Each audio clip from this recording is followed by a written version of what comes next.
Welcome to State of Search by DFWSEM. I am Chris O'Connor. I'm going to be your host this evening.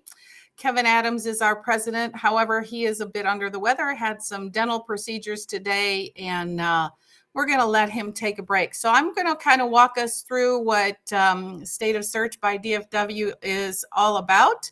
And I'm going to put this up on the screen for you all to see. We want to welcome you. We're glad that you're here. We apologize for being a couple minutes late, but you know, I love technology, and when you hit the live button and everything goes kafooey, luckily we got it all back in session. So next for me,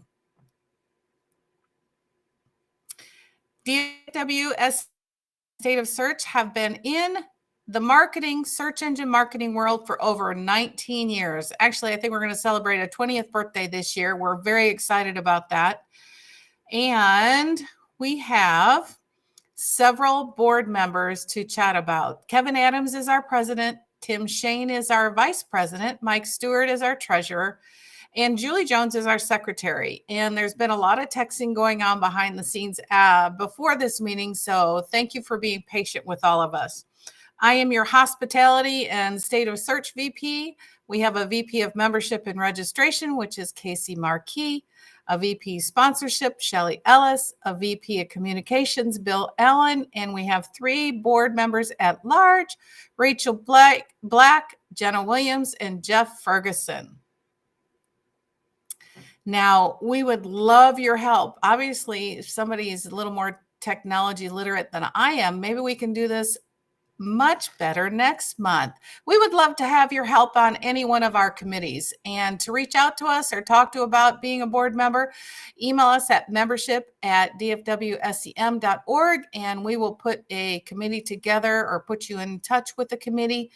We'll definitely need your help for State of Search Conference. And that leads into our next slide, which we have chosen the date. The date is going to be November 13th and 14th.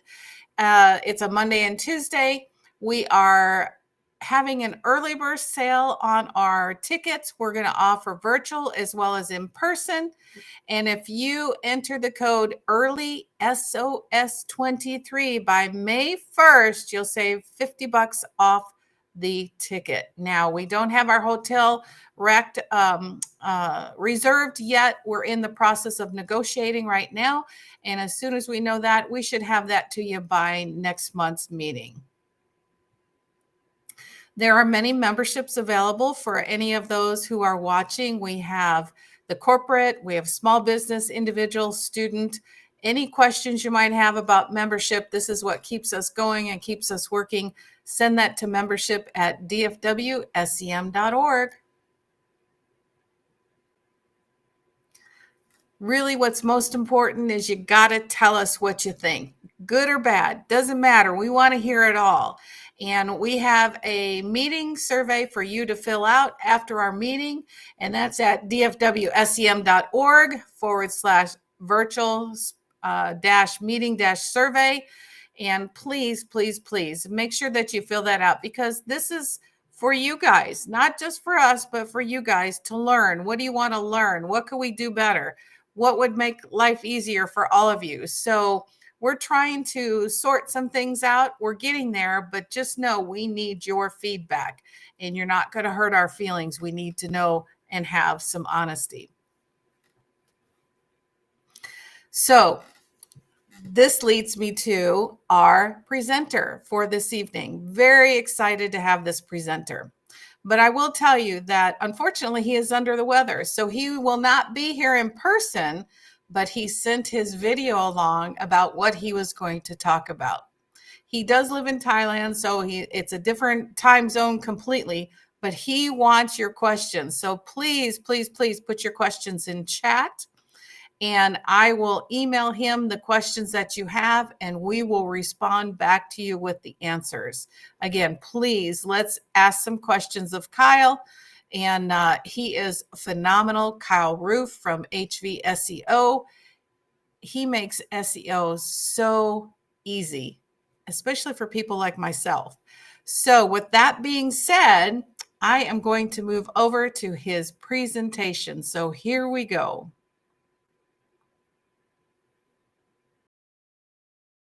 Wait for more keywords. I'd like to tell you a little story about the 1880s, and you might be like, ah, yes, a decade I know well. But it turns out the 1880s impact your life today. The number one invention from the 1880s was electricity. This is the time when Tesla and Westinghouse and Edison were doing AC and DC and light bulbs. And can you imagine every industry in the world going from no electricity to electricity? That's 0 to 100. Things were being invented every day. New industries were being invented. You could barely keep up with it. And the crazy part is that no one had any experience with electricity. It was brand new. So the people that were inventing these things were simply the ones that decided to go and do it. One such person who decided to go and do it was Herbert Dow. In the 1880s, Dow was a chemistry student in a master's program at Case Western University in Ohio. And he went to his professors and he said, we've got all the chemicals and we have electricity.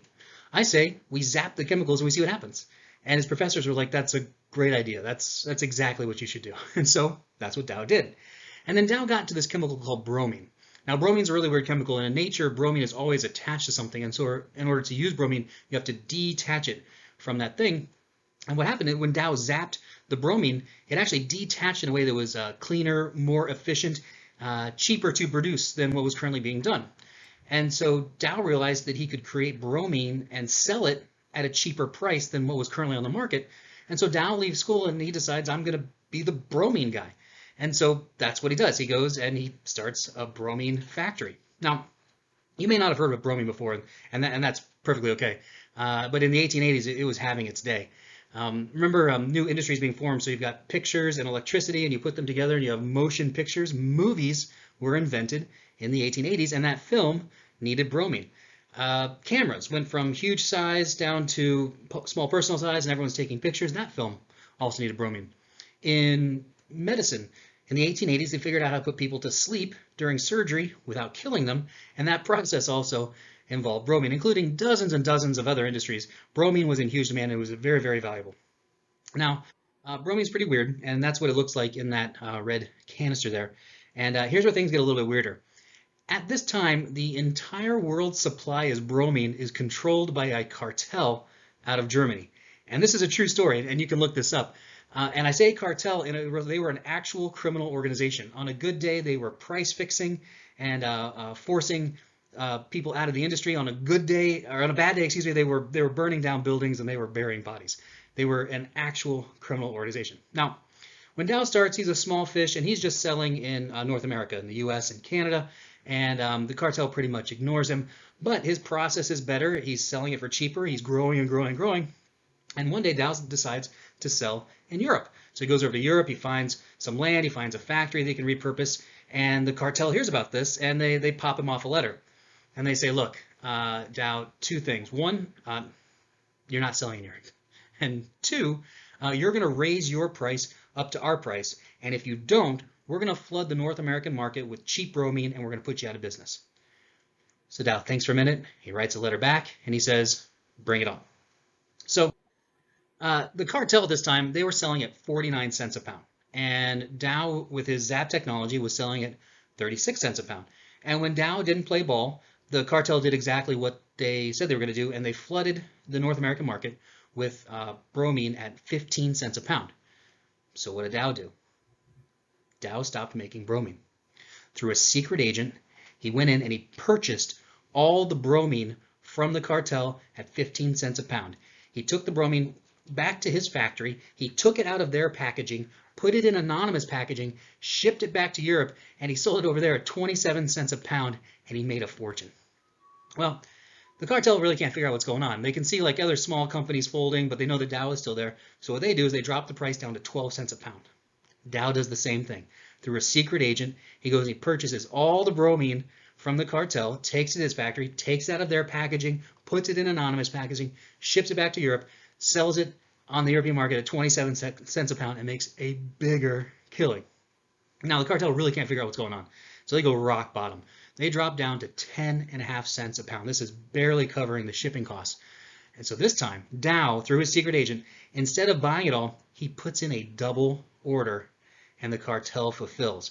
So what he does, he takes half of that, takes it back to his factory, puts it into anonymous packaging, ships it to Europe, and sells it at 27 cents a pound, makes a ton of money, and then he also holds half in reserve.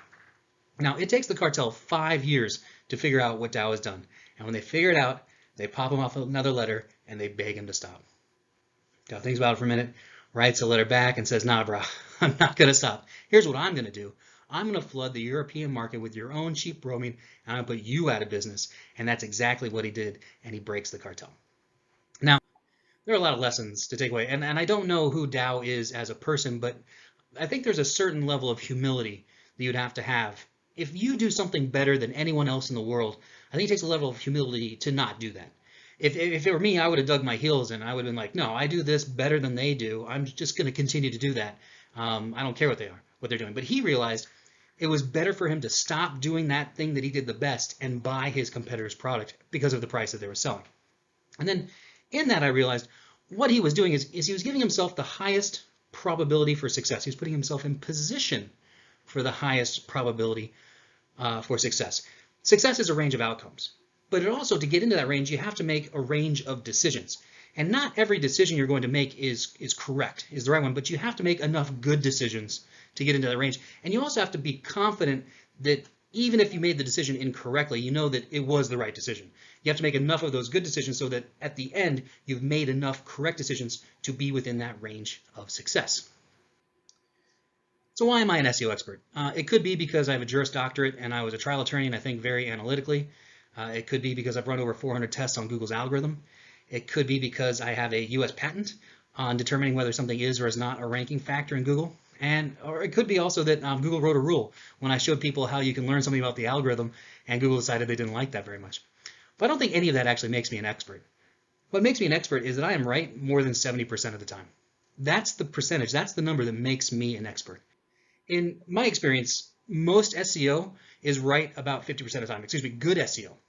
You know, and that's 1 out of 2. You launch 2 pages and one does what you think it should do. That's good SEO, and that's what that is. But if you think about it, that's a coin flip. You could have made every other decision the other way and have been just as successful. Most SEO is probably in that 30 to 40% range. That's 1 out of 3. You launch 3 pages and 1 works. And it's easy to see why people get upset with SEO, why they get frustrated, why they say SEO is dead, or why you can't learn anything about Google's algorithm. Because for them, SEO is dead.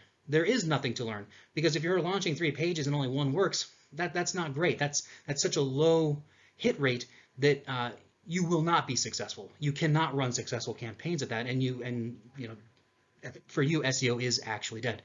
So what we're going to talk about here is this idea that you need to understand that SEO is a game of probability. You're not going to get it right every time. And that's true in life. That's true in every business situation. You're not going to get it right every time, but you need to get it right at that 70% or above, and that can push you into expert range. And when you do that, you know that if you continue to do those things, you will continue to be successful. And in SEO, you will have sustained successful campaigns. Not everything will work perfectly, but if you can make enough good decisions repeatedly, you can get into that range where you know you're going to be right more times than not. You're going to be successful more times than not. And what we're going to talk about today is really basically how to become that expert, how to get into that area where you're ranking for more keywords, and you will get into that expert range at 70% plus. And what it really comes down to is mindset, casting a wide net, and decreasing volatility. Mindset. First and foremost, remove the burden of success. You will fail. That is the one certainty in life. That is the one certainty in SEO. You will fail. You will not be right 100% of the time. So just let that go. But the thing is, everyone's failed. All the best. Think of your favorite entrepreneur, your favorite business person, your favorite SEO. They all have failed. And in doing so, you join their company.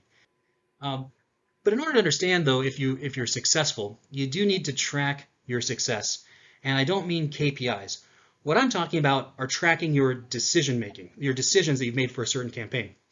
Do you make predictions as to what will happen when you launch a page? And if you don't, you should. When you launch a page for whatever you're doing, for any kind of keyword, you should predict when it's going to get impressions, when perhaps how many clicks it's going to get, what it's going to top out in terms of rank, how many keywords it's going to rank for. Once you start making those predictions, then you can see if you're actually successful. Then you can see if what you've done actually works, and it'll allow you to have more sustained successful campaigns. Here's an example. So we have about 22 pages here that we launched in a CBD space. The white means they started getting impressions when we thought they would. The blue means they were faster than we thought, and the red means that they missed. And you can see within these 22, I had 2 straight misses. They just didn't do what they were supposed to do at all. But out of that, that's about a 90% hit rate.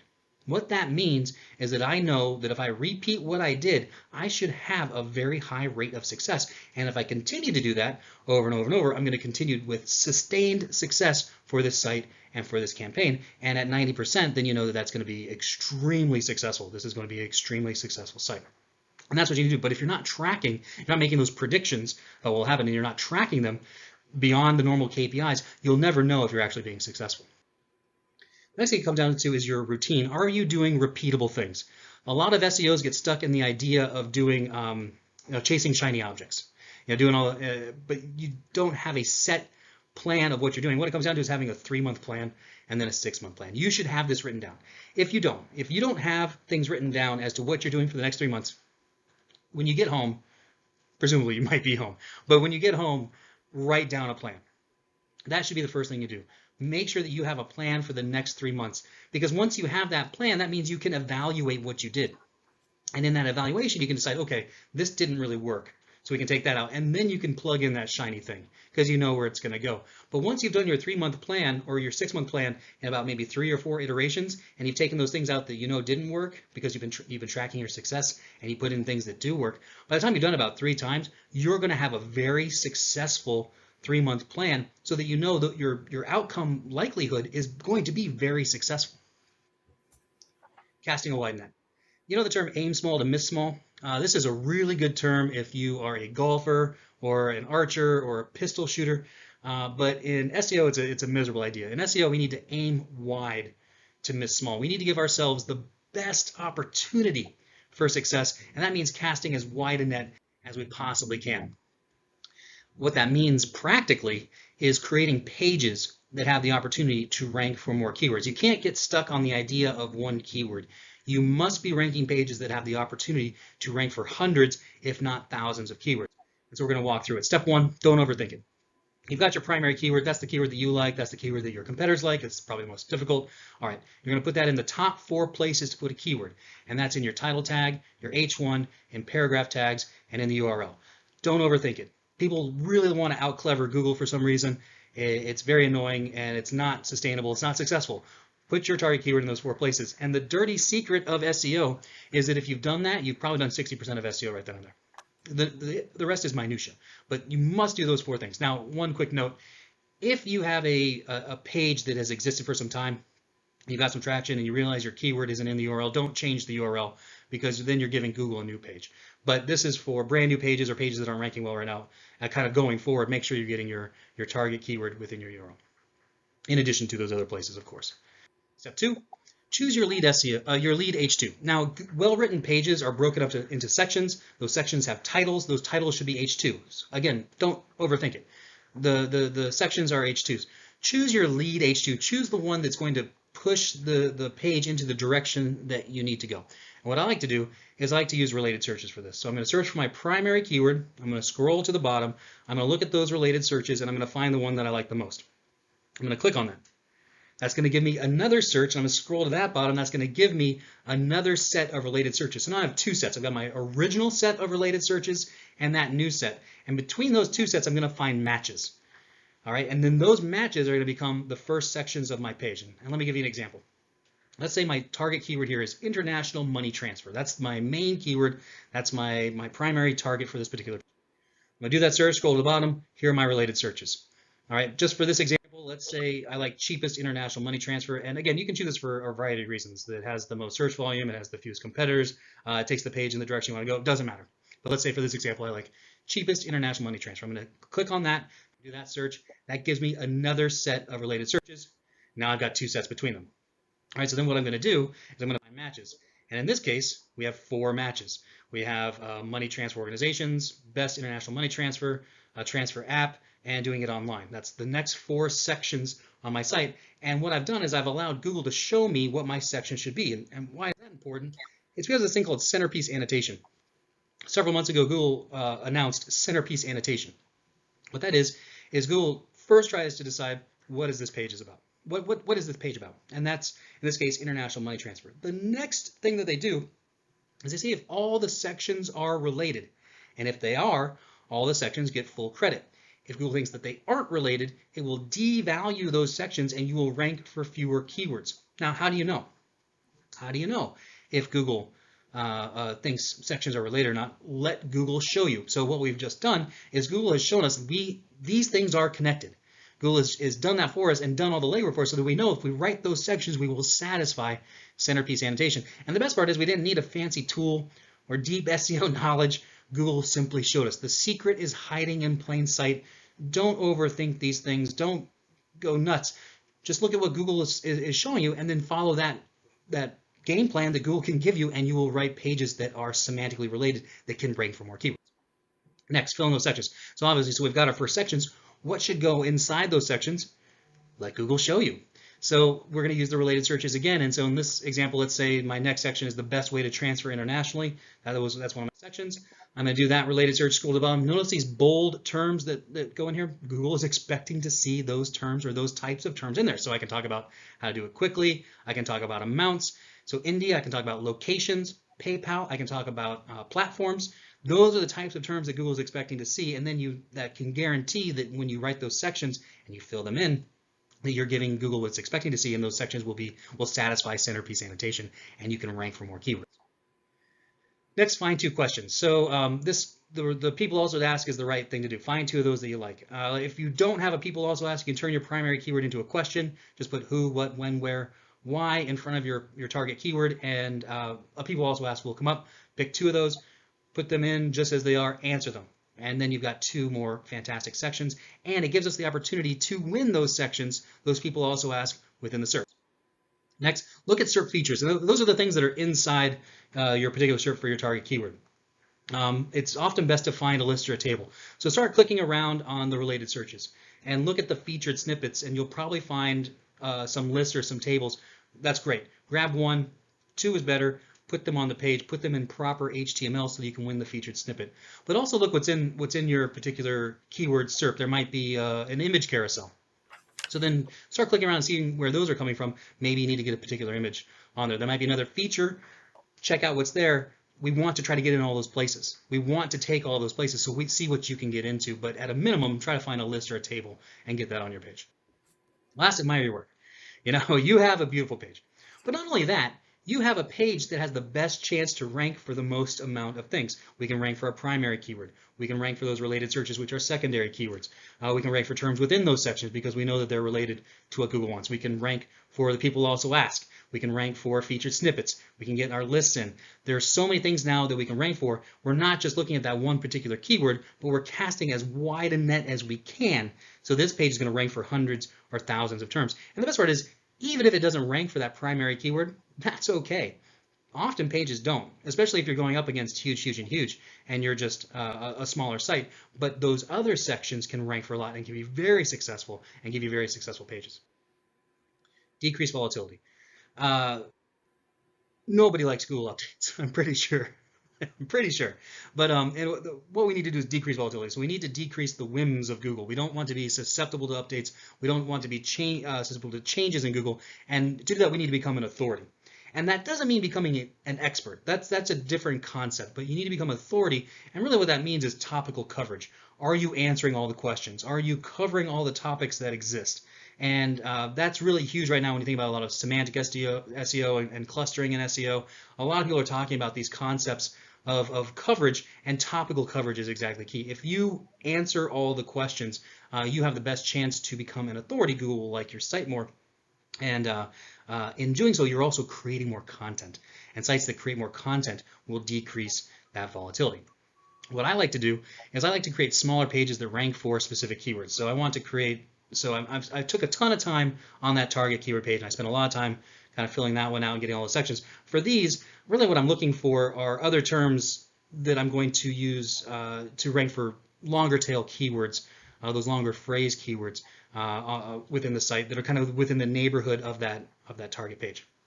I'm going to use these as supporting pages. So what I'm going to do is I'm going to choose somewhere between 5 and 7 of these terms. I'm going to link them together, and then I'm going to link them up to a target page to support it.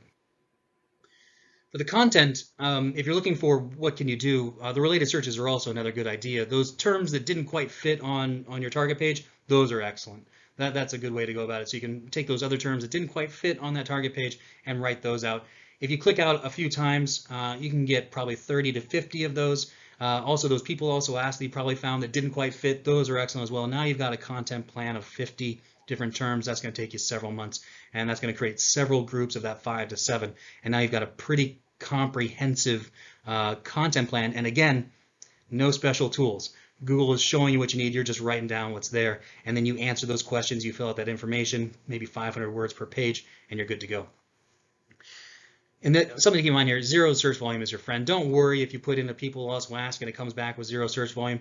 It's impossible for it to have a zero search volume because somebody searched for it. That's how it got related. Don't worry about these. And the other thing too is even if it's zero search volume, that's okay because we want to rank for it. Sites that rank for more keywords do better. Let's say you and I had equal sized sites. You know, the pages are exactly the same. Our link profiles are exactly the same. We have all the same backlinks. Our social this or any other factors are exactly the same. But your site ranks for 20,000 keywords. My site ranks for 2,000 keywords. If we both launch an identical page at the same time, your page will outrank mine. And the reason is that sites that rank for more keywords do better. It's a sign of authority. Your site has more authority than mine because you rank for more keywords. So go after those zero search volume terms. That's totally fine. Accumulate as many of those as you can because the more keywords you rank for, the better. The thing here is that you're going to be less reliant on boost. And by boost, I mean a backlink. That's the most obvious boost. Sites that do this, that rank for more keywords, need fewer backlinks to rank for more target terms. You're passing more internal juice between your pages and up to your target pages, so you don't need as many boosts. You don't need as many backlinks. But here's another dirty secret. Sites that do this can do more backlinks and be more successful. The more you create this type of content, you create a moat of protection around your site, and you can do more boosts. You could do more backlinks if you like. All right, so now we want to talk about how to interlink these things, and this is extremely important. So we're not just putting these up just for the sake of putting them up. We're putting these things up, and we're actually going to interlink them together. And this is the basic structure. So we've got our supporting pages. Remember, those are just the single long tail phrase kind of terms. I'm going to link them just like this: A to B, B to A to C, C to B. And then they're all going to link to a target page. And if you can, get one link from the target page to into the sorting page. That'll help you with indexing. Not mission critical, but it's good to do. We're going to do this kind of structure. So this is the basic setup, but I know people are like, hey, I really like to do advanced interlinking, and that's totally fine. So here's an advanced interlinking concept. You can see our target page. We've got 3 kind of informational kind of link magnets, and then we've got compound. Those are supporting pages within our agency, what we call them. But what you'll notice is all I'm doing is I'm repeating that basic block. I've got those 3 and they point up, and then I've got 5 and they point in. I'm just repeating that basic building block over and over and over again to create a very successful advanced interlinking structure. Here's another one. This is a top and bottom silo. This is very effective in e-commerce kind of situations. But again, so I've got some supporting pages. They link up to my target page, and I've got these compound pages they link down. And again, this is just a top and bottom, but you'll notice they are just the basic building block. Just one put on top and one put on the bottom. But otherwise, it's all this. If you can master this, and I know it looks simple, and then people try to do it, and it becomes not simple anymore. But if you can master this, that's great. Now, one question I always get on the links, I don't care about navigation menus, I don't care about sidebars, I don't care about footers. That's not what we're talking about here. This is links within the body. This isn't URL structure. This isn't parent-child situation. This is just links within the body. So these pages can sit anywhere on the site. They can be pages, they can be posts, they can be whatever you have. It doesn't matter. They can all be in different locations, in different categories. Again, that doesn't matter. This is a relationship that is created by links within the body. And in doing so, you create these little silos. And if you master this and these links within the body, then you can do very advanced interlinking. And these will all pass really good juice to the pages that you need to pass to. So the probability of SEO. Remember, SEO is a game of probability. And what we need to do is put ourselves in the best possible position for success. And what that comes down to is ranking for more keywords. The more we can rank for, the better. The more success we will have. You won't be right every time, but you will be right more times than not. And it comes down to our mindset. Track your success, make predictions, and also don't worry about being perfect. Second, cast a wide net. Build pages that are semantically related, that have the opportunity to rank for the most amount of keywords and the most amount of SERP features. And then lastly, decrease volatility. create supporting pages. Those supporting pages will raise the authority of your site because you will start to rank for more keywords. You're going to pass juice between those pages, and you're going to pass juice up to your target pages. And in doing so, you're going to decrease your reliance on boosts. And in doing so, you're going to become less susceptible to Google updates. All right. This works on a new site. So this is actually the international money transfer site, started completely from scratch, and we're able to build that up. And this is basically no backlink strategy. This is really more just in that content, getting those target pages built out, getting those supporting pages built out. This also works for an established site. This is a site that was getting about 25,000 impressions a day, and we came in, again, doing not a heavy backlink strategy, but a research-based, content-based strategy, and going from 25,000 impressions a day to 50,000 impressions a day, which is a really nice increase. And also, this is not counting branded terms. All right, so I'd like to take you back to the 1880s just for a minute.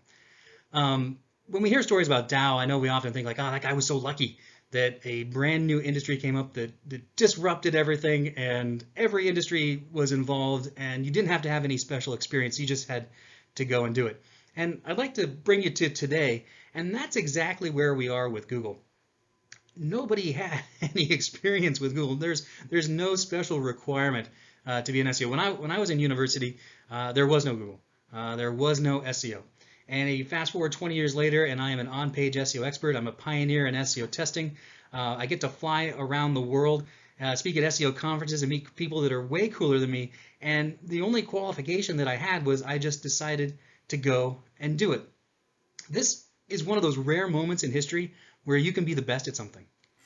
You can actually write your name into the history books and invent something.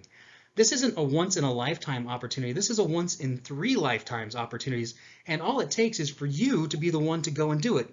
And so today I encourage you to go and do it. Thank you so much.